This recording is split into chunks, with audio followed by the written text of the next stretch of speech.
সমবেত রাজশাহী বিশ্ববিদ্যালয়ের শিক্ষার্থী, আমন্ত্রিত অতিথি, শিক্ষক এবং মঞ্চে উপবিষ্ট উপাচার্য, রসায়ন বিভাগের সভাপতি অধ্যাপক মাইনুদ্দিন, ফরিদুদ্দিন খান এবং মতিউর রহমান এবং পরিশেষে বেগম সাবিনা জোহা খান, আপনাদের সবাইকে সাদর সম্ভাষণ জানিয়ে আমি বক্তৃতাটা পড়া শুরু করব।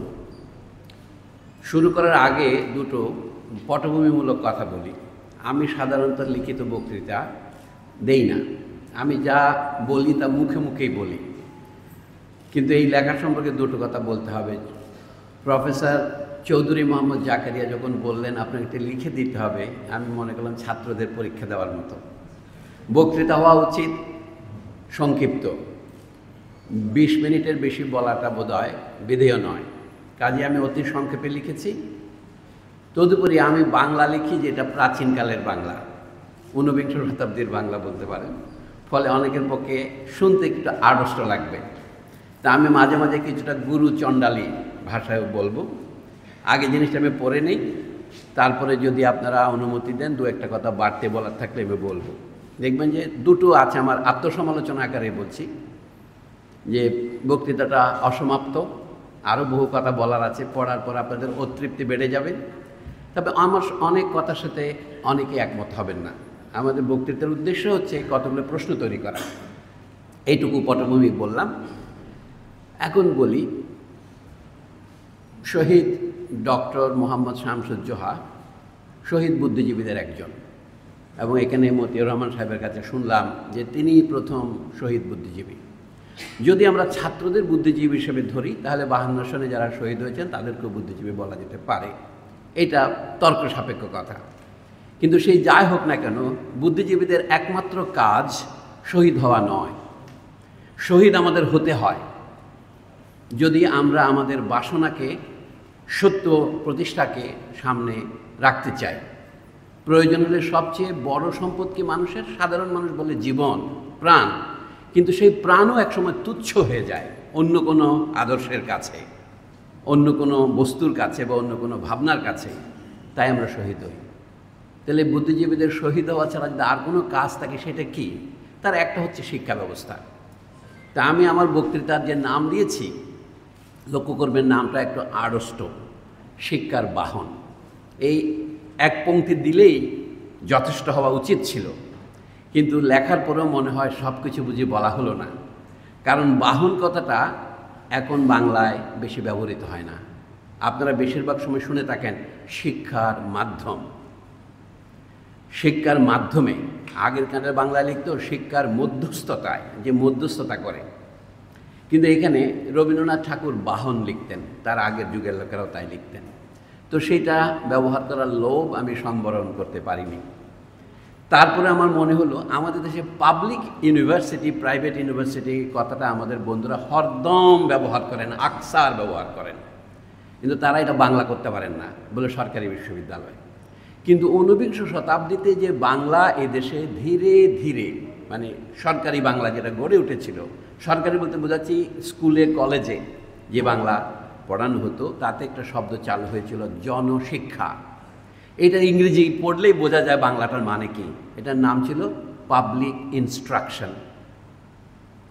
ইন্সপেক্টর অফ কলেজেস আমাদের এখনও আছে, এবং ডিপিআই যখন আমরা বলি, ডিরেক্টর অফ পাবলিক ইনস্ট্রাকশন, সেটা ধীরে ধীরে এখন আমাদের শিক্ষার যে প্রক্রিয়া চলছে, এটা আমার মতে, আপনারা দ্বিমত করার জন্যই বলছি, এটা হলো আমাদেরকে ভুলিয়ে দেওয়ার শিক্ষা হচ্ছে। বাংলা ভাষায় উচ্চশিক্ষা দেওয়া যায় কি না এটা নিয়ে বিতর্ক হচ্ছে। বাস্তবে আমরা প্রমাণ করেছি দেওয়া যায় না। বাংলাদেশ স্বাধীন হওয়ার, ডক্টর শামসুজ্জোহা শহীদ হওয়ার 55 বছরের বেশি পার হচ্ছে, কিন্তু আমরা ক্রমশ প্রমাণ করছি যে উচ্চশিক্ষা বাংলায় দেওয়া যায় না। সেটা না হয় মেনে নিলাম, যতই আমার প্রাণে আঘাত লাগুক না কেন। কিন্তু দেখা যাচ্ছে আমাদের নিম্নতম প্রাথমিক বিদ্যালয়ের শিক্ষাও বাংলায় দেওয়া যাবে না। এটা আমরা ব্যবহারে প্রমাণ করছি, কথায় নয়, কাজে প্রমাণ করছি। আপনারা সেটা জানেন, আমি আর বাক বিস্তার করব না। সেই জন্য আমি লিখলাম অথবা গণতান্ত্রিক জনশিক্ষা নীতির গোড়ার কথা, এলিমেন্টস অফ আমি ইংরেজিতে একটা প্রবন্ধ লিখেছিলাম, এখানে দেখবেন রেফারেন্স যে আছে শেষের দিকে দোহাই শব্দটা আমি ব্যবহার করি, তাতে 8 নম্বর রেফারেন্স দেখবেন আমি একটা লেখা লিখেছিলাম, lineaments of an equitable and democratic national education policy. এটা ডেইলি স্টার পত্রিকার একটা সাপ্লিমেন্টে ছাপা হয়েছিল 5ই অক্টোবর গত বছর। তো সেই জন্য আমি এটাকে বলেছি গণতান্ত্রিক জনশিক্ষা, ডেমোক্রেটিক পাবলিক ইনস্ট্রাকশন। সেটা পাবলিক হবে তখনই যখন এটা সার্বজনীন হবে অথবা সর্বজনীন হবে, ইউনিভার্সাল অ্যান্ড জেনারেল হবে। তো সেটা যেহেতু হচ্ছে না, তার গোড়ার জিনিসটা থেকে আমি হাত দিতে চেয়েছি। আমি মনে করি বক্তৃতার বিষয় সংক্ষিপ্ত হওয়া উচিত এবং একটা বিষয়কে কেন্দ্র করলেই সবাইকে বিরক্তির হাত থেকে অব্যাহতি দেওয়া যায়।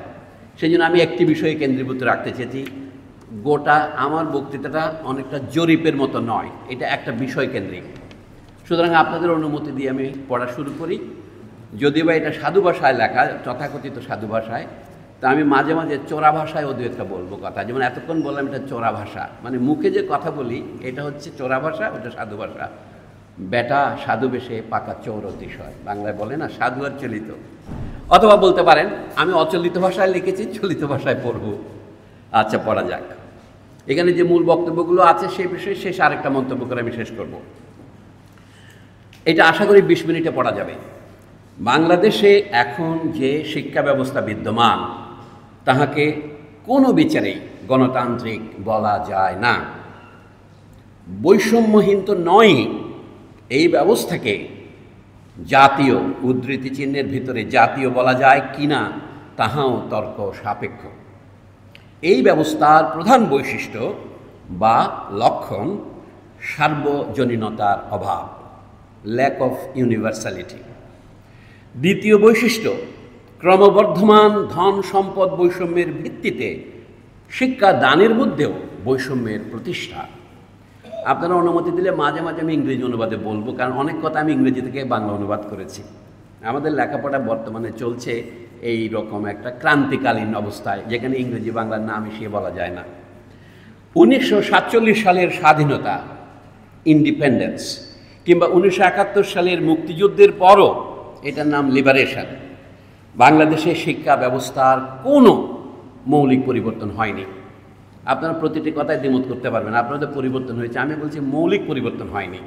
লক্ষ্য করবেন, এদেশের বিরাজমান শিক্ষা ব্যবস্থাকে তাই উদ্ধৃতির ভিতরে বাইরে আধা ঔপনিবেশিক বলিলে বড় কোনো অন্যায় হয় না। এটা ছোট অন্যায় হতে পারে। ক্রমবর্ধমান ইংরেজি মাধ্যম, ইংলিশ মিডিয়াম আর ইংরেজি সংস্করণ, ইংলিশ ভার্সন শিক্ষার জয়কারটা হিসাবে লইলেও এই সত্য প্রতীয়মান হয়, এই শিক্ষা আধা ঔপনিবেশিক, সেমি কলোনিয়াল। এই অবস্থায় আমরা কি করিয়া আসিয়া পৌঁছিলাম তাহার সুলুক সন্ধান না করিলে হয়তো অবস্থা হইতে পরিত্রাণের পথ খুঁজিয়া পাওয়া যাইবে না। এই বক্তৃতার বিষয় আমি এই একটি প্রশ্নেই আটক রাখতে চাই। আপনারা হয়তো বলতেন সীমিত রাখতে চাই। বাংলাদেশে ইংরেজি শিক্ষা প্রবর্তনের সহিত এদেশে ইংরেজ শাসন প্রবর্তনের সম্পর্ক অঙ্গাঙ্গী। অঙ্গাঙ্গীর ইংরেজি হচ্ছে অর্গানিক। এই মুহূর্তে আদি বাংলাদেশের বেঙ্গল প্রপার যে অংশ লইয়া বর্তমান বাংলাদেশ, তাহাতে ইংরেজি শিক্ষার প্রসার শুরু হয় কলিকাতায় ইংরেজি সংস্কার বিস্তারের খানিক পরে। আমি কালচারের অনুবাদ সংস্কার করেছি, এখানে সংস্কৃতি না করে, সেটা পরে বলবো। রাজশাহী বিশ্ববিদ্যালয়কে আরেকটা কারণে ধন্যবাদ দিতে হয়। এখানে একটা আব্দুল লতিফ হল আছে বলে শুনেছি, এখানে একটা মন্নুজান হল আছে। অন্যান্য বিশ্ববিদ্যালয়ে এটার কোনো প্রাদুর্ভাব নাই। বাংলাদেশের শিক্ষা বিস্তারের সাথে মন্নুজানের ভাই মোহাম্মদ মহসিনের সম্পর্ক এখন প্রায় অস্বীকার করা হয়। রাজশাহী, চট্টগ্রাম, ঢাকার এই মাদ্রাসাগুলো তার টাকাতেই হয়েছিল। এমনকি হুগলি মহসিন কলেজের থেকে বঙ্কিমচন্দ্র গ্র্যাজুয়েট হয়েছিলেন। বঙ্কিমচন্দ্রকে অনেকে কলকাতা বিশ্ববিদ্যালয়ের গ্র্যাজুয়েট বলেন, কিন্তু মহসিন কলেজের ছাত্র দিয়ে মহসিন ফান্ডের টাকায়, এবং সেটার প্রতিশোধ তিনি তার উপন্যাসে শতক গুণে নিয়েছিলেন। তো জানেন, কৃতজ্ঞতা বলে একটি শব্দ আছে অভিধানে, আরেকটি অভিধানে এই শব্দের কোনো অর্থ বহন করে না। যা হোক, আব্দুল লতিফের কথা আসবে এখানে। বাংলাদেশের মুসলমান সমাজে ইংরেজি শিক্ষা চালু করিতে বিশেষ উদ্যোগী হইয়াছিলেন ফরিদপুরের নবাব আব্দুল লতিফ। 1853 সালে তখন তিনি কলারোয়া মহকুমার হাকিম, ম্যাজিস্ট্রেট। কলারোয়া একটা মহকুমা ছিল তখন 24 পরগনার অন্তর্গত। ফার্সি ভাষায় একটি প্রবন্ধ প্রতিযোগিতার আয়োজন করিয়াছিলেন। প্রবন্ধের নাম রাখা হইয়াছিল ভারতবর্ষের বর্তমান দশায় ইংরেজি ভাষার মধ্যস্থতায় ইউরোপীয় বিজ্ঞানাদি শিক্ষার বন্দোবস্ত হইলে মুসলমান ছাত্রছাত্রীর লাভ হইবে কিভাবে, আর এই ধরনের শিক্ষাদানের কার্যকর পন্থাই বা কী হইবে। অনেক লম্বা টাইটেলের সংক্ষিপ্ত অনুবাদ করেছি আমি এটা। How would Muslim students benefit from the inculcation of European education, European sciences, etc., etc. তো এই উদ্যোগে সহায়তা করিয়াছিলেন স্বয়ং ভারতের ইংরেজ সরকার। 100 টাকা পুরস্কারের এই বিজ্ঞাপনটি কলিকাতা গেজেট পত্রিকায় ছাপা হয়, ক্যালকাটা গেজেট। আর বাংলা প্রদেশের প্রথম ছোট লাট, লেফটেন্যান্ট গভর্নর, ফরাসি কায়দা উচ্চারণ করলে লেফটেন্যান্ট গভর্নরই হয়, আর স্যার ফ্রেডারিক হ্যালিডে পুরস্কার কমিটির সভাপতি পদে বৃত হইয়াছিলেন। এই প্রতিযোগিতায় যথেষ্ট সাড়া পড়িয়াছিল। একজন পুরস্কার পেয়েছিলেন, আমি সংক্ষেপে লিখি নাই, মুম্বাইয়ের এক ভদ্রলোক পেয়েছিলেন। আব্দুল লতিফের এই উদ্যোগ বিশেষত মুসলমান জনগোষ্ঠীর উদ্দেশ্যে গ্রহণ করা হইয়াছিল।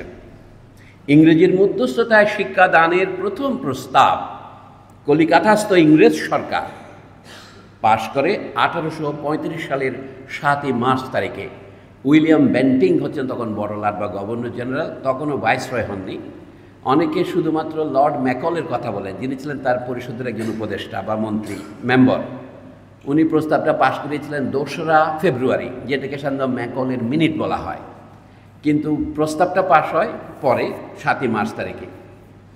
প্রায় 10 বছর পর 1844 নাগাদ সরকারি চাকুরির একেবারে সর্বনিম্ন স্তর থেকে স্তর পর্যন্ত ইংরেজি শিক্ষিতদের অগ্রাধিকার দেওয়ার সিদ্ধান্ত গৃহীত হয়। ইংরেজি না জানলে সরকারি চাকরি পাওয়া যাবে না। প্রকাশ থাকে যে মধ্যখানে 1837 সালে আদালত প্রাঙ্গণে ফার্সি ভাষা উঠাইয়া দিয়া প্রথমে দেশীয় ভাষা প্রবর্তন করার ব্যবস্থা সম্পন্ন হইয়াছিল। পরে অবস্থার বৈগুণ্যে ইংরেজি সর্বা হয়ে ওঠে। তার কি হয়, ইংরেজ সরকারের এই ভাষানীতি সর্বসাধারণের মধ্যে সহজেই গ্রহণযোগ্য বিবেচিত হয় নাই। একটা কথা শুধু ফুটনোট আকারে বলি, 1837 সনে যখন ফার্সি ভাষা উঠিয়ে দেওয়া হলো, তখন কলকাতার গণ্যমান্য নাগরিকদের মধ্যে প্রায় 8,500 নাগরিক, মুসলমান এবং কিছু কিছু অমুসলমানও ছিলেন, তারা ফার্সি রাখার পক্ষে একটা দরখাস্ত দিয়েছিলেন এবং ইংরেজি শিক্ষার পৃথক ব্যবস্থা করার কথা বলেছিলেন। তখন কিন্তু হিন্দু কলেজ নামে কলেজ চালু হয়েছে, এটার আসল নাম ছিল বিদ্যালয়, মুখে হিন্দু কলেজ বলতো। আব্দুল লতিফের ভূমিকা আছে, এটাকে প্রেসিডেন্সি কলেজে রূপান্তরিত করা হয়েছে প্রায় 50 বছর পর। এই কথাগুলো সকলেই জানেন, আমি শুধুমাত্র একটা বর্তমান যুক্তিকে বলার জন্য বলছি। ভারতের ইংরেজদের শিক্ষানীতি ম্যাকলের প্রস্তাবকে অনেকে মনে করেন, আমি কিন্তু এটা ভিন্ন কথা বলছি। 1854 সালে ইংল্যান্ড থেকে যে নির্দেশ এসেছিল, যেটাকে উডের ডেসপাচ বলা হয়, ওইটাই হচ্ছে আসল শিক্ষানীতি। ওইখানে কিন্তু বাংলাকে শিক্ষার মাধ্যম হিসেবে স্বীকার করা হয়েছিল, ম্যাকলেটা নয়। এই যে ইংরেজরা তাদের পলিসি রিভার্স করেছিলেন 20 বছরের মধ্যে, এটা কিন্তু আমি দেখি এখানে সর্বসাধারণের মধ্যে তেমন প্রচারিত নয়। আরও 2-1টা নতুন কথা আমি বলবো। পিএইচডি থিসিস করতে হলে 2-1টা নতুন কথা বলতে হয়। আমারটা পুরোপুরি নতুন নয়, আমার এটাকে ট্যামফেল ডিগ্রি দেওয়া যেতে পারে যদি আপনারা পাশ করেন। আব্দুল লতিফের উদ্যোগের পরে আসছি। ইংরেজি শিক্ষা প্রবর্তনের পথে পরের বড় নির্দেশনাটা আসে খোদ বিলেতের পার্লামেন্ট থেকে 1854 সালে, এবং আরেকটা যোগ করছি আমি, 1859 সালে তথাকথিত সিপাহী বিদ্রোহের পর পুনশ্চ লর্ড স্টেনলি বলে আরেকজন এটাকে, যাকে বলা হয় রিসাসিটেট করেন, রেটিফাই করেন। ইংরেজ সরকারের শিক্ষানীতি স্পষ্ট করা হয় 1854 উডের ডেসপাচ এবং স্টেনলির অনুমোদন। এই নীতিতে স্বীকার করা হয় কেবলমাত্র ইংরেজি শিক্ষার বন্দোবস্ত ভারতবর্ষে জনসাধারণের মধ্যে শ্রেণী বৈষম্য বাড়াইয়া দিয়াছে। তাদের শিক্ষানীতি তখনও ছিল ফিল্টার ডাউন থিওরি।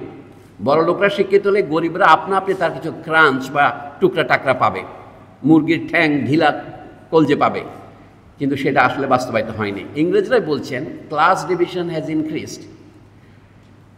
এ যাবৎ সরকারের সকল উদ্যোগ শুধুমাত্র উপরের শ্রেণীর লোকজনকেই লক্ষ্য করিয়াছে। উডের ডেসপাচের এটা কনক্লুশন। 100টা প্যারাগ্রাফ আছে ওই উডের ডেসপাচে। 1854 সালের নীতিতে স্থির করা হইল সমাজের সকল শ্রেণীর মধ্যেই শিক্ষার প্রসার ঘটাইতে হইবে। এই নীতিতে বিশেষ গুরুত্ব দেওয়া হইল প্রাথমিক শিক্ষায়। ওখানে ওটা ফাঁকি আছে, প্রাথমিক শিক্ষা কাহাকে বলে, সেই ফাঁকিটা আমরা এখনও আছি। এই জন্য বলছি আমাদের এই শিক্ষা না গণতান্ত্রিক না জাতীয় আসছে। তারা মাত্র 5 বছর পর এটাকে প্রাথমিক শিক্ষা বলেছেন। 1854 সালের শিক্ষানীতিতে বলা হইয়াছিল প্রাথমিক শিক্ষার বাহন হইবে ভারতবর্ষের কোনো না কোনো দেশীয় ভাষা। দেশীয় ভাষার জন্য যে ইংরেজি প্রতিশব্দ তারা ব্যবহার করতেন সেটা হচ্ছে ভার্নাকুলার। এখন আমরা ব্যবহার করি সেই শব্দটা। এই ভার্নাকুলারের প্রথম অংশটুকু, ভার্না মানে হচ্ছে ইংরেজিতে যেটা বাংলায় বর্ণ বলি সেটাই, বর্ণের ভাষা। বর্ণ মানে কি? নিম্ন বর্ণের ভাষা। রোমান সাম্রাজ্যে বলা হতো দাসেদের ভাষা। এই যে আমরা ভার্নাকুলার এখনও বলি, সেটা হচ্ছে দাসদের ভাষা। দাসদের ভাষা আমাদের দেশের ভাষায় বলে ছোট লোকদের ভাষা, অজাতের ভাষা। সিদ্ধান্ত হয় ইংরেজি হইতে পাঠ্যপুস্তকাদি অনুবাদ করিয়া শিক্ষা দীক্ষা দেওয়ার আয়োজন করিতে হইবে। সেই পর্যায়ে শুরু হলো ঈশ্বরচন্দ্র বিদ্যাসাগরের বর্ণ পরিচয় বের হয় 1855 সালে প্রথম সংস্করণ, এই উডের শিক্ষানীতির পরের বছর। এটা 20 বছরের মধ্যে 60 সংস্করণ হয়েছিল প্রথম ভাগের, এবং দ্বিতীয় ভাগের সংস্করণ হয়েছিল 62টা। মানে খুবই জনপ্রিয় ছিল, অজস্র এরকম বই ছিল তখন। এগুলি ইংরেজি বইয়ের অনুকরণে লেখা, এটাই আপনাদেরকে তথ্য হিসেবে বলছি। ব্যাপক প্রচারণা চালাইয়া আর পুরস্কারাদি প্রদান করিয়া এই অনুবাদ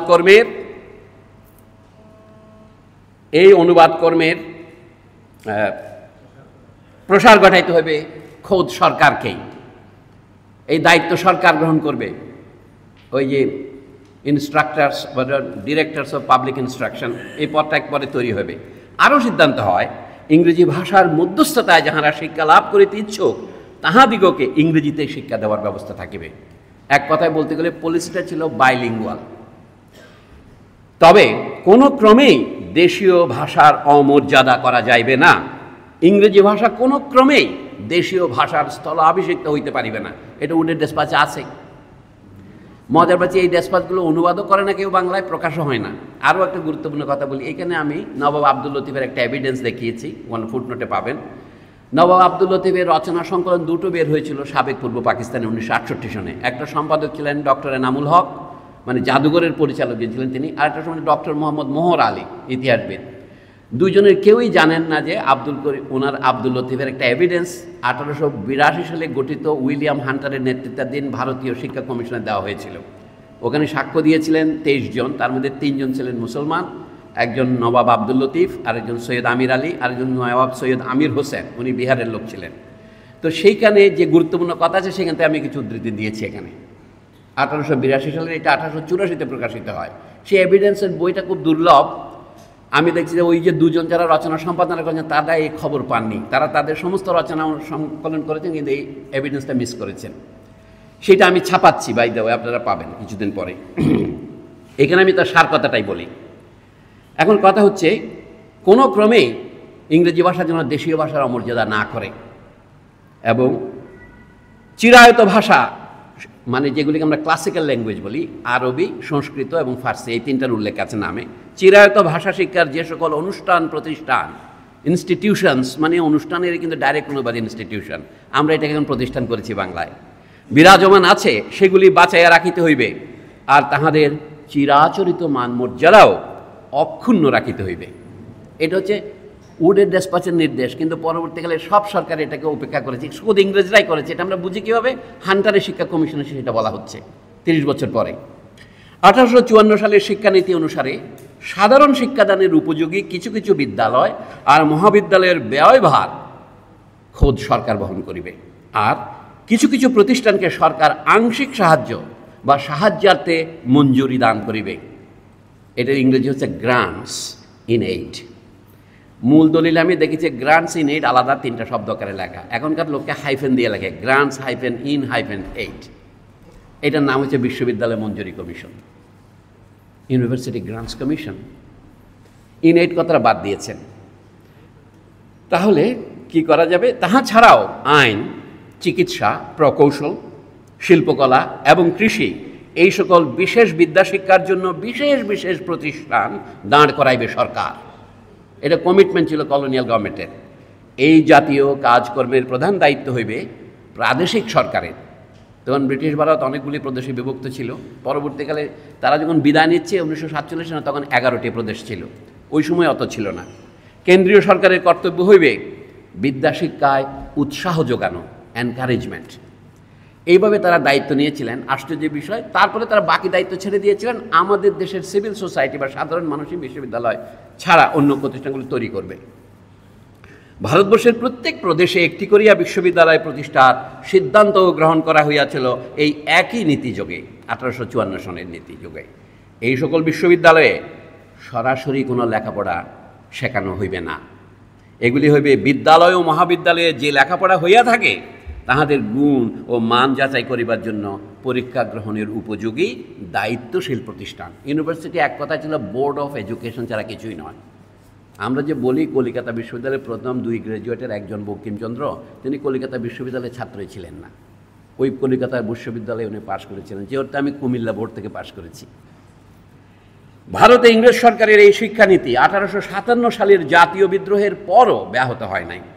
দুঃখের মধ্যে ইংরেজ শাসক নেতারাও পরে স্বীকার করিয়াছিলেন এই শিক্ষা সম্প্রসারণ নীতি কার্যত কোথাও প্রয়োগ করা যায় নাই। আমি বলতে চাচ্ছি 1854 সনের নীতি হচ্ছে শিক্ষা সম্প্রসারণ, education expansion, not universal coverage. সেটা বাস্তবায়িত নয়। শিক্ষা ক্রমশ যেটা হয়েছে এই ভারতীয় মধ্যশ্রেণীর প্রতাপে শিক্ষা সংকোচন।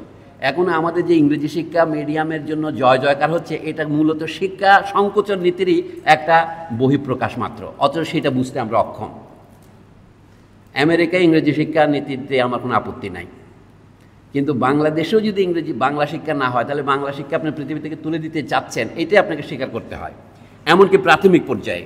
আমি এই জন্য এই কথাটা বলছি এইভাবেই। এই নীতির সার কথা ছিল এক দেশে 2 ভাষায় শিক্ষা দানের নীতি বা বাইলিঙ্গুয়ালিজম। প্রাথমিক ও মাধ্যমিক শিক্ষা পর্যায়ে দেশীয় ভাষায়, প্রাথমিক ও মাধ্যমিক পর্যায়ে দেশীয় ভাষায়, আর উচ্চশিক্ষায় ইংরেজি ভাষার মধ্যস্থতায় শিক্ষাদান। এটা ছিল তাদের নীতি। আমি এর ভালো মন্দ নিয়ে মন্তব্য করছি না, এটা ছিল তাদের নীতি। এই নীতি কার্যকর না হওয়ার পিছনে প্রধান কারণ খুঁজিতে হইবে খোদ ভারতবর্ষের মধ্যে। তৎকালীন পরিবেশে ভারতবর্ষের নেতা ছিল বাংলাদেশ। এই দেশের সামন্ত, ফিউডাল ও বুর্জোয়া শ্রেণীগুলির ইংরেজি প্রীতি খোদ ইংরেজ পাদ্রী, ব্যবসায়ী মহল এবং সরকারের চাইতেও অধিক দাঁড়াইয়াছিল। এই আর্গুমেন্টটা খুব ভালোভাবে করেছেন পরমেশ আচার্য নামে একজন ভারতীয় পণ্ডিত। ইকোনমিক অ্যান্ড পলিটিক্যাল উইকলি পত্রিকায় রেগুলার তার লেখা ছাপা হয়েছে 90-এর দশকে, এবং বইও বেরিয়েছে তার। দ্বিতীয় কারণ দেখিতে হইবে খোদ বিলেতে শিক্ষানীতির সংরক্ষণশীল পরিবর্তনের মধ্যেই। ইংল্যান্ডেও প্রাথমিক শিক্ষার আইন প্রথম পাশ হয় 1870 সনে। এই কথাগুলো মনে রাখলে আমাদের বুঝতে কার্যকারণ সুবিধা হবে। শিক্ষা শতাব্দী পর 1882 সাল নাগাদ উইলসন হান্টারের নেতৃত্বে গঠিত প্রথম ভারতীয় শিক্ষা কমিশনও 1854 সালের নীতির মর্ম অটুট রাখিতে সম্মত হয়। মানে শিক্ষা সম্প্রসারণ চলতে থাকবে এবং শিক্ষা দেশীয় ভাষা দিতে হবে। ইট ওয়াজ রিইনস্টেটেড অ্যান্ড রিআইটারেটেড। 1813 সালে পূর্ব ভারত কোম্পানির সনদ আইন পাশের পর, যেটাকে ইংরেজিতে বলে charter act of the east India company, যে তর্ক বিতর্কের সূত্রপাত হয় তাহার জের আজও চলিতেছে বাংলাদেশে, ভারতেও। ভারতে ইংরেজি বিদ্যা প্রসারের সর্বোত্তম উপায় কি ইংরেজির মধ্যস্থায় শিক্ষাদান, নাকি কোনো না কোনো দেশীয় ভাষার মধ্যস্থায় শিক্ষাদান? প্রাচ্যবিদ্যা ব্যবসায়ী ওরফে ওরিয়েন্টালিস্ট আর ইংরেজি বিদ্যা ব্যবসায়ী ওরফে অক্সিডেন্টালিস্ট, ওয়েস্টার্নাইজার্স, এই 2 মহলের বাহাসের ঝঞ্ঝায় দেশীয় ভাষার অধিকার মাঝখানে এক প্রকার হারাইয়া গিয়েছিল। এখানে একটা ফুটনোট আকারে বলে রাখি, বোম্বে প্রদেশে দেশীয় ভাষা শিক্ষার ব্যবস্থা হয়েছিল মানরোর আমলে, এবং উত্তর পশ্চিম সীমান্ত বলে যে একটা প্রদেশ আছে, তা আগে ছিল উত্তর পশ্চিম প্রদেশ, সীমান্ত কথাটা ছিল না। ওটা বেঙ্গল প্রেসিডেন্সিকে কেটে নিয়ে তৈরি করে মিস্টার টমাসন বলে এক লোককে, আমরা ইংরেজি উচ্চারণ করে টমাসন, তাকে করে উনি দেশীয় ভাষা শিক্ষাদানের নীতি কার্যকর করেছিলেন। এই জন্য বলি শুধু বেঙ্গলে হয় না কেন, বাংলাদেশের জমিদার এবং উচ্চ শ্রেণী, ইংরেজরা নয়, বাংলা শিক্ষায় বাধা দিয়েছিল। এ বিষয়ে আরেকটা আছে, শ্বেতা দে বলে একজনের একটা লেখা আমি রেফারেন্সে দিয়েছি, ওটাও দেখবে। এটা 2019 সনে বেরিয়েছে এই লেখাটা। মানে এই কথাগুলো আমি বহুদিন ধরে ভাবছি, দেখি যে অন্যরা লিখছে, সেই জন্য আমি খুশি, তাই আমি সানন্দে তাদের ছাত্রত্ব স্বীকার করি। আসুন এরপরে একমাত্র ইংরেজির মধ্যস্থতায় শিক্ষাদান নীতির এই কুফল, শিক্ষা সংকুচিত হওয়া, কিছুটা কমাইবার চেষ্টা করিয়াছিল 1854 সালের ব্রিটিশ ভারতীয় শিক্ষানীতি এবং 20 শতাব্দীর পর গঠিত 1882 সালের শিক্ষা কমিশন। 2 দফাতেই সাব্যস্ত হইয়াছিল অন্তত প্রাথমিক শিক্ষার বাহন দেশীয় ভাষাই হইবে। এক্ষণে প্রশ্ন দাঁড়াইতেছে, এই অন্তর্বর্তী ইন্টারিম দ্বিভাষা নীতি কেমন করিয়া ভারতবর্ষের একই ক্রমে বাংলাদেশেরও সকল প্রতিষ্ঠানে বেশভূষা পরিবর্তন করিল? কেমন করিয়া বিদেশি ভাষাটি আর সকল দেশীয় ভাষাকে গ্রাস করিয়া ফেলিল? আমি জানি সকলেই বলবে গ্লোবাল গ্লোবাল, এটা আসতেছে, কিন্তু গ্লোব তো বহু আগে শুরু হয়েছে। কোম্পানি বাহাদুরের বিভাগ করিয়া শাসন করো, দিবিদে এতিম পেরা নীতির আরেকটি অভিপ্রকাশ বাহির হইতে খোদ দেশীয় ভাষায় হস্তক্ষেপের মধ্যেই ঘটিল। এটা হচ্ছে আরেকটা কথা, আমাদের নবাব আব্দুল লতিফ এটা ক্লিয়ার করেছিলেন। শ্যামা চরণ গাঙ্গুলি বলে আরেক ভদ্রলোক ছিলেন, তিনিও গ্রহণ করেছিলেন। আমি সেই কথা থেকেই বলছি। 19 শতকের গোড়ায় জন গিলখ্রিস্ট নামে পরিচিত একজন যুগপৎ পেশাদার শল্য চিকিৎসক, সার্জন অ্যান্ড শৌখিন ভাষা ব্যবসায়ী, অ্যামেচার লিঙ্গুইস্ট, কোম্পানির নবনিযুক্ত কর্মকর্তাদের হিন্দুস্তানি ভাষা শিখাইবার আয়োজন করিলেন। হিন্দুস্তানি মানে এখন যেটাকে আমরা উর্দু বলি। 1800 সালে প্রতিষ্ঠিত ফোর্ট উইলিয়াম কলেজে হিন্দুস্তানি ভাষার অধ্যাপক নিযুক্ত হইলেন জন গিলখ্রিস্ট।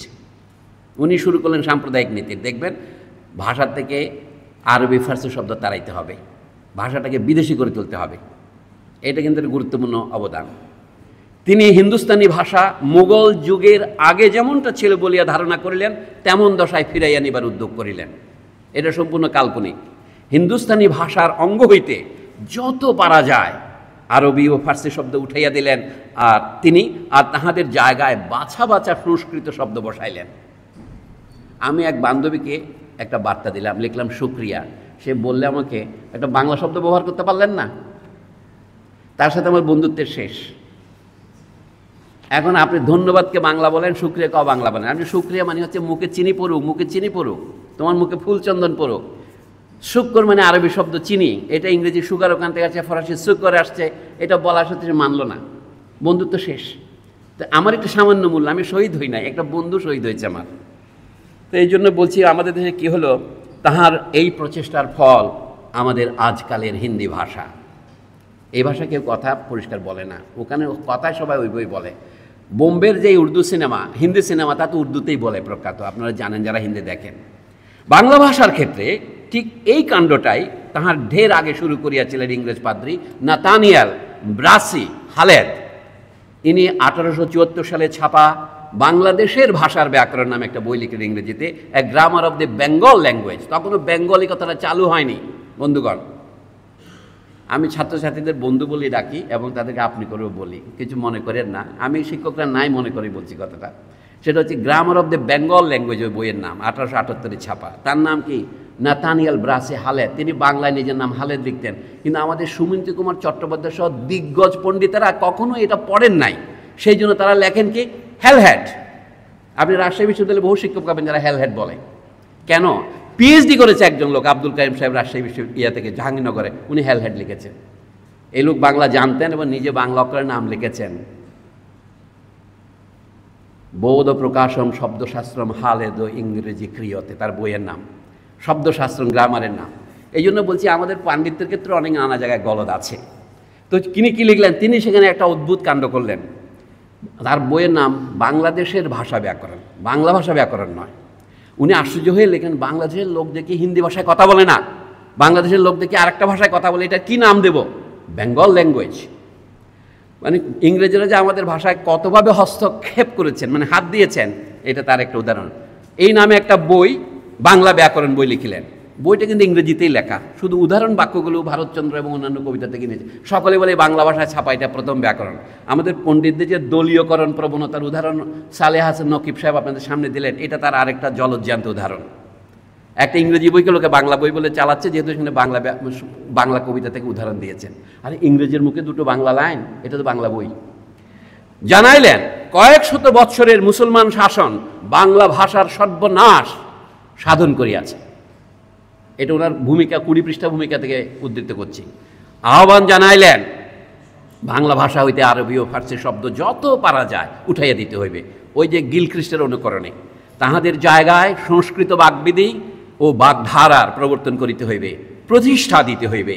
এইসব উদ্যোগে উৎসাহী দেশীয় সহযোগী পাইতে ইহাদের বড় একটা অসুবিধা হয় নাই। বাংলা ভাষার উচ্চারণকে কিন্তু তারা বদলানোর চেষ্টা করেছেন। কারণ এই শব্দটা আমি পড়লাম উদ্যোগে, এটাকে তারা বলছে উদ্যোগে পড়তে হবে, উদ্যোগে পড়তে হবে, পদ্মাকে পদ্মা বলতে হবে, পরীক্ষাকে পরীক্ষা বলতে হবে। এই ধরনের ব্যবহার পণ্ডিতরা বা বাংলাদেশ এই রাজশাহী বিশ্ববিদ্যালয়ে বহু পণ্ডিতকে আমি পেয়েছিলাম। আপনারা অনেকেই জানেন এই বিশ্ববিদ্যালয়ে আমার শিক্ষা জীবন শুরু হয়েছিল। মাস্টার হলেই প্রথম শিক্ষা শুরু হয়, এর আগে তো হয় না। আচ্ছা, দ্বিতীয় ভাগে আসে। আমি 3 ভাগে লিখেছি এই বক্তৃতা। দ্বিতীয় ভাগ হচ্ছে বাংলা ভাষায় আদৌ উচ্চশিক্ষা দেওয়া যায় কি না, এই বিতর্ক ছাড়াইয়া উঠিল বাংলা ভাষার আসল রূপ কি ছিল ও তাহা কিভাবে বা নির্ধারিত হইবে এই প্রশ্নটি। অরিজিনাল বেঙ্গলি কি জিনিস, খাঁটি বাংলা কি জিনিস। 1877 সালে কলিকাতা রিভিউ, ইংরেজিতে বলে ক্যালকাটা রিভিউ পত্রিকায় প্রকাশিত এক প্রবন্ধে শ্যামাচরণ গঙ্গোপাধ্যায় বাংলা ভাষায় অকারণে সংস্কৃত শব্দ ও প্রকাশভঙ্গি আমদানির তীব্র বিরোধিতা করিয়া বলিলেন, ইউরোপে ফরাসি, ইতালিয়া ও হিস্পানির মতন অতি সমৃদ্ধ ভাষা লাতিন হইতে যে পরিমাণ ধার কর্য করিয়া থাকে, আমাদের দেশীয় ভাষাগুলির সংস্কৃত হইতে ধার দেনা করিবার পক্ষে তাহার অধিক কোনো কারণ থাকিতে পারে না। মানে our vernaculars have no reason to borrow more from Sanskrit than what French, Italian and Spanish borrow from Latin. উনি বলেন অতিরিক্ত করাটাই হচ্ছে খারাপ। শ্যামাচরণ গাঙ্গুলি নামে প্রসিদ্ধ তার একটা বিখ্যাত বক্তব্য আছে ওই প্রবন্ধে, বেঙ্গলি স্পোকেন অ্যান্ড রিটেন আর্টিকেলটার নাম। এটা তার এসেজ ইন ক্রিটিসিজম নামে একটা বইতে 1927 সনে বের হয়। মূল প্রবন্ধটাও আছে রাজশাহীতে বরেন্দ্র দেখবেন ক্যালকাটা রিভিউ। আমি ওখানে গিয়ে এটা চেক করেছি সঠিক কিনা, তাইলাম। নবাব আব্দুল লতিফে আসি এখন। নবাব আব্দুল লতিফ 1882 সালে প্রথম ভারতীয় শিক্ষা কমিশনের দরবারে সাক্ষ্য দিতে আহুত হইয়া সানন্দে সাড়া দিয়াছিলেন। সেই সাক্ষ্যেও শ্যামাচরণ গঙ্গোপাধ্যায়ের কথার প্রতিধ্বনি শোনা গিয়াছিল। আপনকার সাক্ষ্যের এক অধ্যায়ে আব্দুল লতিফ কমিশন সভাপতি উইলিয়াম উইলসন হান্টারের ভারতবর্ষের মুসলমান নামক বহুল উদ্ধৃত সন্দর্ভ হইতে একটি কথা উদ্ধার করিয়া দেখাইয়াছিলেন, শিক্ষার বাহন বা মাধ্যমের প্রশ্নটি কেন শিক্ষার প্রসারণ কিংবা সংকোচনের কারক হইয়া ওঠে। ডাক্তার হান্টার লিখিয়াছিলেন, উদ্ধৃতি, আমাদের জনশিক্ষা ব্যবসায়ে in the matter of our public instruction মুসলমান জনগোষ্ঠীর প্রাণের 3টি অতি প্রবল প্রবৃত্তিকে উপেক্ষা করা হয়। ইহাই আসল কথা।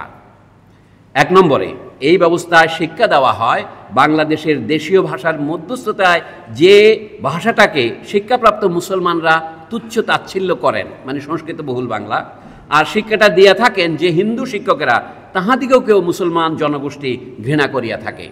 এটা হান্টারের কথা।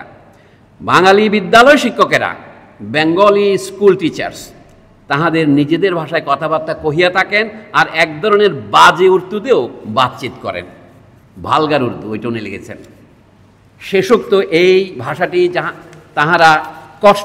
তাহারা কষ্ট করিয়া শিখিয়া থাকেন যেমন শিখিতে হয় আমাদেরও। ইংরেজদের যা কষ্ট হয়, উনি বলছেন Urdu is as foreign to the Bengalis as it is to us.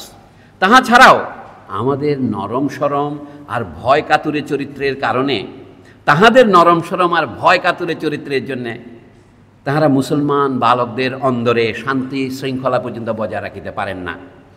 জনৈক মুসলমান গৃহস্বামী সম্প্রতি একজন ইংরেজ রাজকর্মচারীকে জানাইয়াছেন, কোট, এই দুনিয়ার কোনো কিছুর বিনিময়ে আমি বাঙালি শিক্ষকের কাছে আমার ছেলেটাকে পাঠাইতে রাজি হইব না। বাংলাদেশের এক মুসলমান বাঙালি বলছেন, হান্টার সাহেবকে বলেছেন, নিজেকে উনি একটু ইনডাইরেক্টলি বলছেন, জনৈক রাজকর্মচারীকে বলিয়াছেন। আমার এখানে একটা ছাপার বলেছে, এরপর আরেকটা উদ্ধৃতি চিহ্ন শেষ হওয়া উচিত। উদ্ধৃতির ভিতর উদ্ধৃতি তো, এটা ছাপার বলেছে।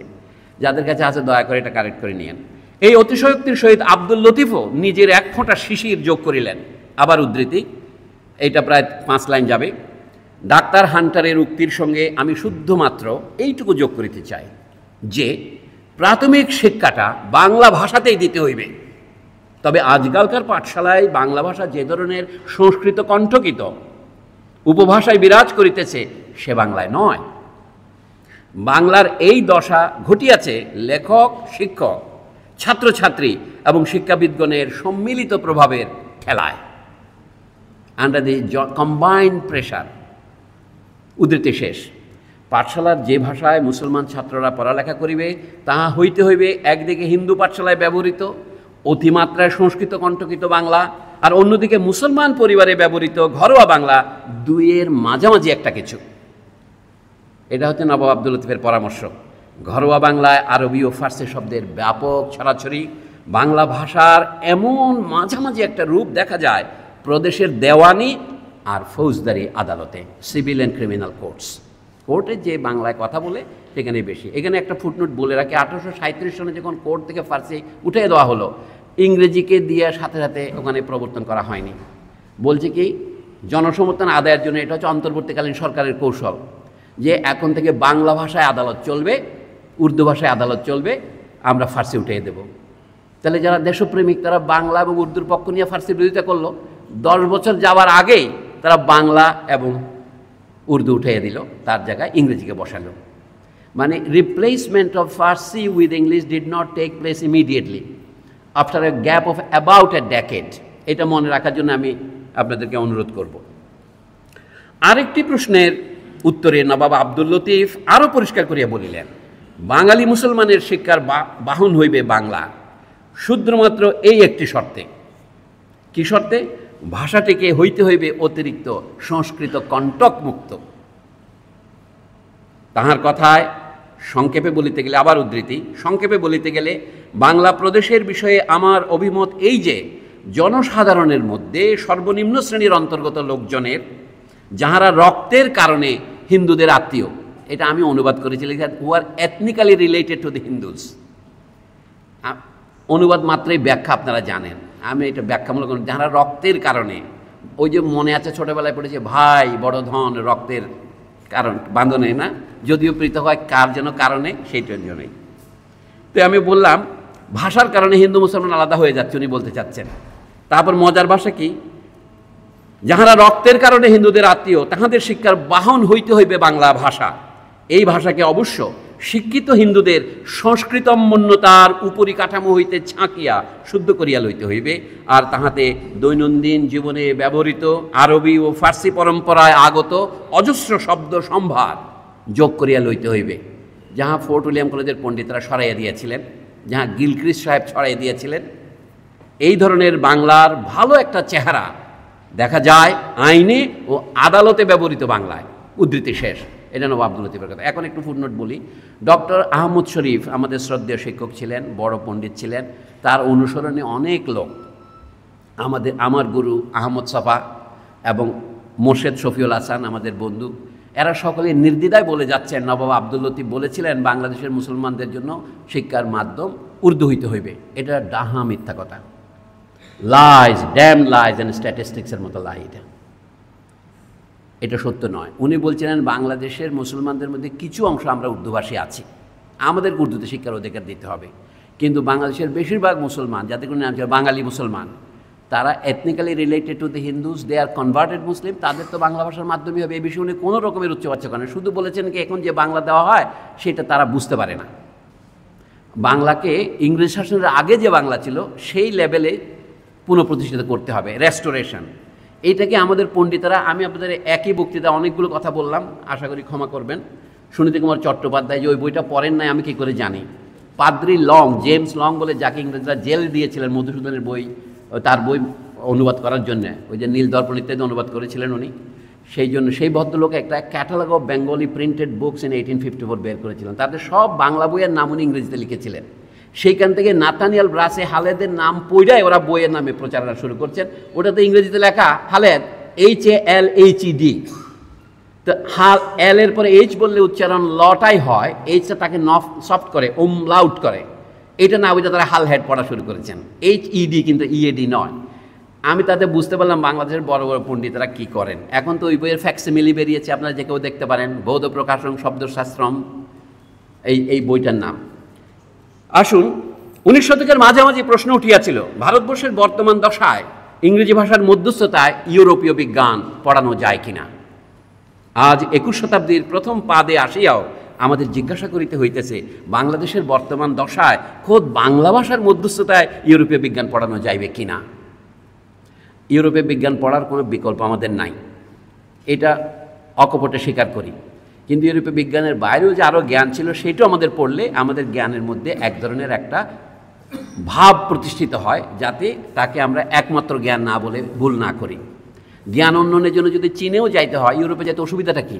তার মধ্যে তো আমি কোনো বেদাত কিছু দেখি না। তো বলছি ইহাতেই প্রমাণ আমাদের শিক্ষা ব্যবস্থা আজও গণতান্ত্রিক পর্যায়ে উন্নীত হয় নাই। বাংলা ভাষায় ইউরোপীয় বিজ্ঞান পড়াইতে পারতেছেন আমরা 200 বছর ইউরোপের সংস্পর্শে আসার পর।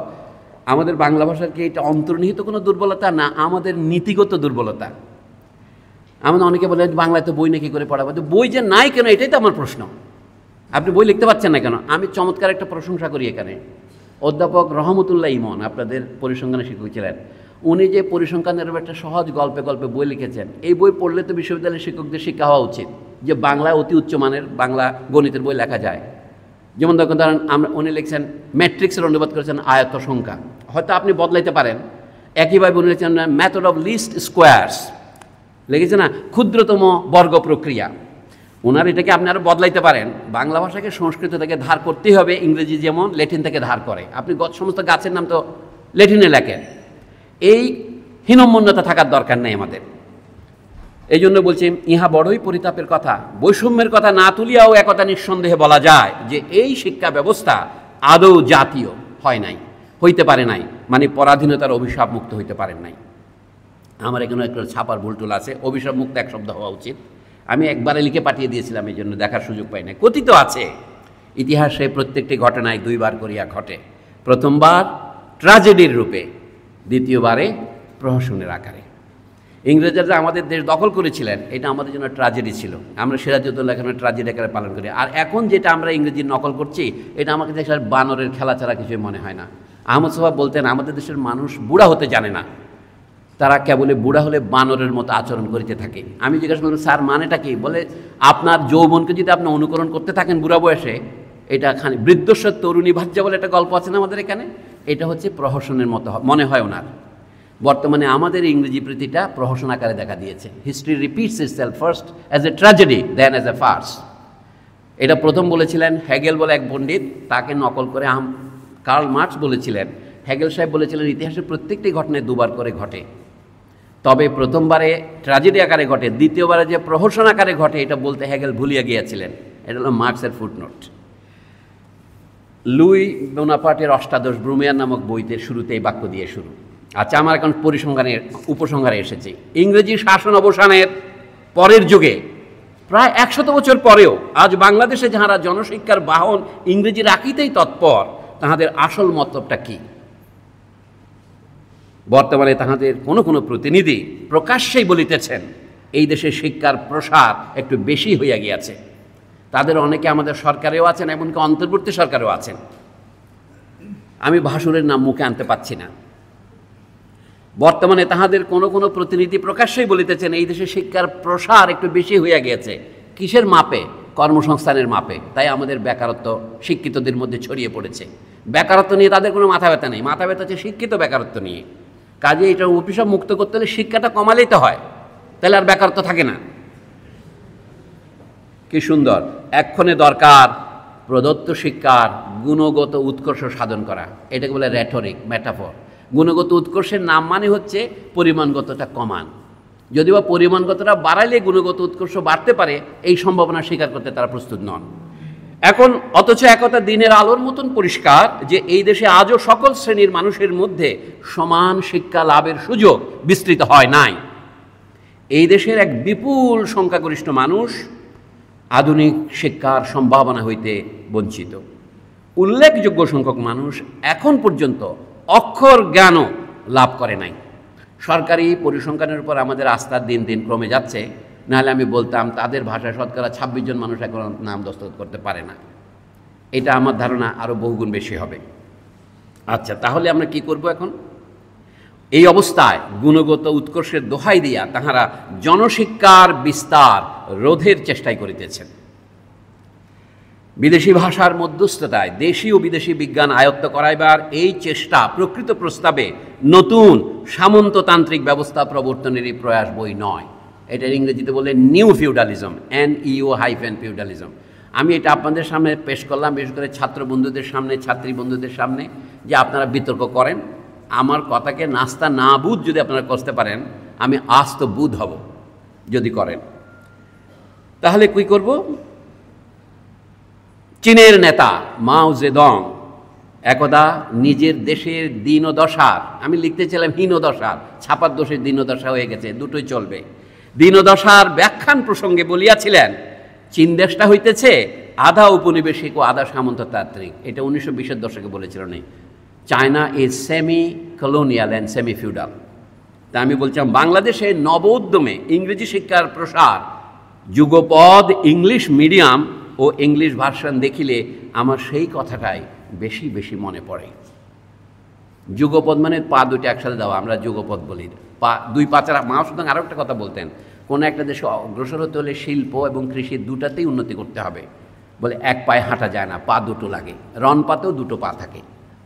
তো আমিও বললাম বাংলাদেশের কী অবস্থা এখন আছে। স্বাধীন ও সার্বভৌম বাংলাদেশ, আমাদের যেই অজ্ঞান সংবিধান এখন আছে পড়ে, সেখানে লেখা আছে 1 নম্বর ধারাতে, বাংলাদেশ হবে একটি এককেন্দ্রিক স্বাধীন ও সার্বভৌম দেশ।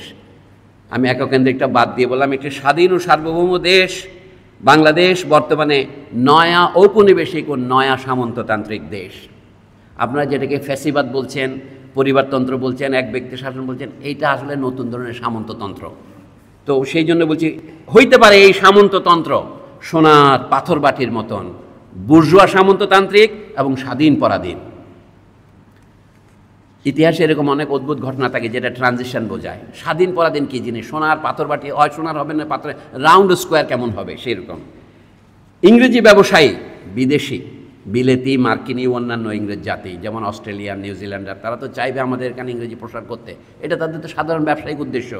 ইংরেজি ব্যবসায়ী বিদেশি চাহিতেছে নতুন নতুন মক্কেল ধরিতে, তাহারা ব্যবসায় করিবে, তাতে আমার আপত্তি করার কিছু নাই। আমার আপত্তি স্বভাবতই তাহারা বিশ্ব ভাষা ইংরেজি, গ্লোবাল ইংলিশ, এই ধ্বনি তুলিবে। আর এই দেশের সামন্ত বুর্জোয়া শ্রেণী নিজেদের প্রাধান্য বজায় রাখিবার স্বার্থে শ্রেণীগত শ্রেষ্ঠত্বের বা পার্থক্যের স্মারক চিহ্ন স্বরূপ ইংরেজি ভাষার মধ্যস্থতায় সকল ব্যবসা বাণিজ্য পরিচালনা করিবে। আমাদের ব্যাংকের চেকগুলি দেখেন, সবগুলোতে ইংরেজিতেই, দুই একটা ব্যতিক্রম থাকলেও থাকতে পারে। এই দুই সত্যে সন্দেহ নাই। এই দুই দলের মাঝখানে যে সর্বসাধারণ, যাহাদিগকে বলা হয় আপামর জনসাধারণ, এর মধ্যে ওই ভালগারের মতো শব্দ আছে, ভার্নাকুলারের মতো। পামর মানে হচ্ছে হে রে ওরে পারাদম, এ পামর নরাদম, সবচেয়ে নিচু জাতির লোক। কুলি, ডোম, চামার, হাঁড়ি, এদেরকে পামর বলা হতো। যেমন আপামর জনসাধারণ বলা হয়, হয়তো একমাত্র তাহারাই জাতীয় শিক্ষা বা গণতান্ত্রিক জনশিক্ষা নীতির দাবিতে জাগরুক থাকিবেন। মধ্যবিত্ত শ্রেণীকে কিনে ফেলেছে সাম্রাজ্যবাদ। কিন্তু বিশ্ব ব্যবস্থার বাতাস যতই প্রতিকূলে বহিতে থাকে না কেন, ব্যক্তির আত্মভাবের মতন জাতির আত্মভাবও একদিন না একদিন স্বরূপে আত্মপ্রকাশ করিয়া থাকে। আমরা সেই দিনের অপেক্ষায় থাকিব। এটা আমার প্রবন্ধের শেষ নয়। এখন আপনারা বলেন তাহলে আশার বাণী কিছু কী থাকবেন? একটা জিনিস শুনেই আমি শেষ করি তাহলে। আর 2 মিনিট স্যার, আমাকে একজন দুজন অনুরোধ করেছেন, আপনি এরপরেও একটা কথা বলবেন। তো আমাদের কোনো পথ আছে কি? আমি একটা নতুন খবর দিই আপনাদের। শ্রীলঙ্কায়, এটা পশ্চিমবঙ্গের এক সাংবাদিক লিখে পাঠিয়েছে আমাকে, আপনারা যাচাই করবেন সত্য কি। শ্রীলঙ্কায় বামপন্থী সরকার গঠন হওয়ার খবর তো শুনেছেন। আজ প্রথমবার, গতকালকের জিনিস এটা, আজ প্রথমবার রাষ্ট্রীয় বাজেট পেশ করল অনুরা দেশানায়েকের সরকার। এর মধ্যে কয়েক মাস ধরে জ্বালানি তেল ও রান্নার গ্যাসের দাম কমানো, দুগ্ধ ও দুগ্ধজাত পণ্যের উপর থেকে ট্যাক্স তুলে নেওয়া, বিগত দক্ষিণপন্থী সরকারের দুর্নীতিগ্রস্ত নেতা মন্ত্রীদের অবৈধ সম্পত্তিগুলো বাজেয়াপ্ত করা, এমন অনেক জনকল্যাণমূলক পদক্ষেপ নিয়েছেন শ্রীলঙ্কার নতুন সরকার। এবার দেখে নেওয়া যাক তাদের রাষ্ট্রীয় বাজেটে কী কী আছে। এটা আমাদের সাথে সরাসরি সংযুক্ত। আমাদের এখানে শিক্ষায় জাতীয় ব্যয় হচ্ছে শতকরা 2 ভাগের কম জিডিপির। দেশের জিডিপির প্রায় শতকরা 10 ভাগ শিক্ষা খাতের খরচের লক্ষ্য তারা নির্ধারণ করেছে এবং তার আবার ব্রেকডাউন করেছে। এটা দরকার বিশ্ববিদ্যালয়ের জন্য। 1, উচ্চশিক্ষা ও বিশ্ববিদ্যালয় উন্নয়নের জন্য সরকারি খাতে, ওদের ইকোনমি তো ছোট, 13,500 কোটি টাকা খরচ। 2, কলেজ পড়ুয়াদের স্কলারশিপ মাথাপিছু 5,000 থেকে বাড়িয়ে 7,500। 3, পাবলিক লাইব্রেরির খাতে 10 কোটি করে সরকারি বরাদ্দ। সরকারি স্কুলের পরিকাঠামো উন্নত করতে, এটা 4 নম্বর, 100 কোটি টাকা এবং নতুন প্রাথমিক বিদ্যালয় প্রতিষ্ঠা করতে 50 কোটি টাকা বরাদ্দ। 5, পড়াশোনার পাশাপাশি খেলাধুলা ও ক্যাম্পাসে স্পোর্টস একাডেমি চালু করতে সরকারি বরাদ্দ 50 কোটি। স্মার্ট ক্লাসরুম ব্যবস্থা করতে বরাদ্দ 86.6 কোটি, এটা 6 নম্বর। স্বাস্থ্য খাতে, যদিও এটা আমাদের সাথে খুব বেশি রিলেভেন্ট না, তবে একটু সংক্ষিপ্ত বলছি। স্বাস্থ্য খাতে 7,400 কোটির ব্যাপক বরাদ্দ বাড়ানো। কিডনি পেশেন্টদের বার্ষিক চিকিৎসার জন্য মাথাপিছু 10,000 ভর্তুকি ও বার্ধক্যজনিত সমস্যার ক্ষেত্রে মাথাপিছু 5,000 ভর্তুকি সরকারি বরাদ্দ। মানসিক স্বাস্থ্য ও চিকিৎসার ক্ষেত্রে 25 কোটি বরাদ্দ। শিশু ও মহিলাদের চিকিৎসা সংক্রান্ত সরকারি 200 কোটি বরাদ্দ। স্কুল ছাত্রছাত্রীদের জন্য বিনামূল্যে চিকিৎসা 120 কোটি বরাদ্দ। গৃহহীন ও আর্থিকভাবে পিছিয়ে পড়া পরিবারগুলির জন্য নতুন আবাসন ও গৃহ নির্মাণের ক্ষেত্রে 25,000 কোটি টাকা বরাদ্দ এবং চীনের গৃহহীনতা দূরীকরণ প্রকল্পকে দেশের মাটিতে বলবৎ করা। তার মধ্যে একটা আছে শ্রমিক ও কর্মচারীদের বেতন বৃদ্ধি, খ্যাত মজুর ও দিন মজুরের দৈনিক আয় সর্বনিম্ন 1,700 টাকা করা বাধ্যতামূলক। বেসরকারি কর্মীদের মাসিক বেতন এপ্রিল 2025 হইতে সর্বনিম্ন 27,000 বাধ্যতামূলক এবং 2026 সাল থেকে সেটা হবে 30,000 বাধ্যতামূলক। সরকারি কর্মচারীদের মাসিক বেতন সর্বনিম্ন 40,000 টাকা করা বাধ্যতামূলক। পরিবেশ রক্ষার ক্ষেত্রে 500 কোটি সরকারি বরাদ্দ চালু করা।